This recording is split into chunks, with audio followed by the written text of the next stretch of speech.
Today is the Duterte, my manipulable munchkins. The Philippines are a place. The Filipinos are a people. And I'm still unclear on why we cannot choose a consistent starting phoneme, but I think this is one of those rare frustrations in the world we can't find a way to blame on the usual culprit. Oh. Wait. Great place, the Philippines. I've never been, but Google Street View makes it look like my kind of slum. You probably only know 2 politicians from the Philippines, but don't let them scare you off. I mean, I know one will destroy your face in the boxing ring, and the other one will destroy your entire family if you so much as lick an Adderall, but at the very least, he subscribes to the Christmas spirit, and that's something, isn't it? I mean, not for the guy in the last video that off Santa, but I'm an in the here and now kind of guy. Your tongue fills up a lot of your mouth. Think about that for a while. The Philippines were originally inhabited by a group called the... I'm not allowed to say that. At least not without the fill tool and... Actually, I'm definitely not allowed to do that either. But eventually some Portuguese guy found some islands filled with people that didn't have their own flag, so you know what that means. It's Spanish now. Oh, British? No, Spanish? Wait, it's independent? Nope, American now. Japanese? Oh, American again. Okay, independent for good this time. Trust. And there have been some growing pains along the way with this wonderful journey to today.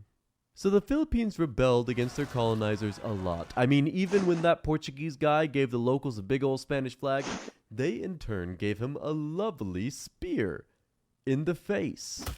Many modern-day Filipinos are the descendants of the enslaved peoples brought by Spain to the creatively now named New Spain. In the Spanish Empire's brutal conquest of the locals, the Spanish used the strategy of divide and conquer. But geography kind of already did that to the Philippines anyways, so within 6 years the Spanish crown had full control of the islands. This is where the locals don't get enough credit. We all know Spain understood the concept of inflation at the time about as well as a PragerU ad.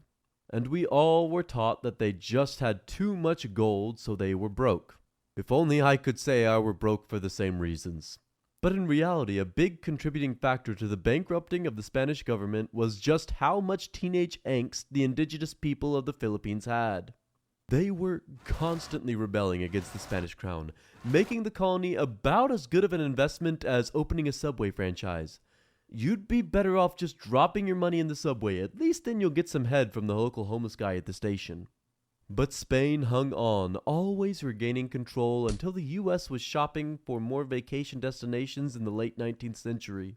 After World War II, though, the Philippines was one of the many decolonized countries to gain their independence in the mid-20th century. The peoples finally had the right to self-governance, and the people of the Philippines have a lot to be proud of from this point on. In the 80s, they managed to oust a dictator. Then they defeated a separatist group of MILFs. And very recently, they even elected that dictator's son named Bongbong as their president. The Filipinos are just such chads.